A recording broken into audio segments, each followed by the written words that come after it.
Akala ng iba ang architect nag-drawing lang.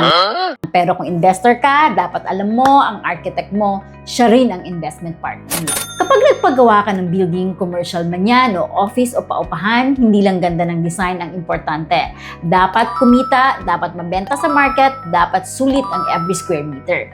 At di lang yan basta-basta makukuha sa drawing lang. Ang totoong architect may puso at business mindset. Iniisip ang location ng building mo, flow ng tao, visibility ng tenants, construction cost versus ROI, at pati marketability ng design.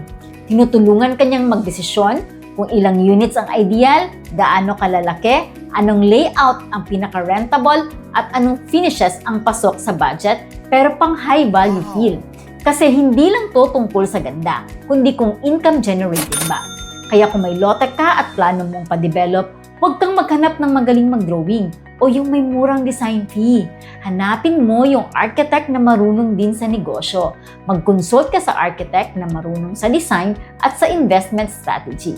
Follow me for more tips para sa pangarap mong negosyo.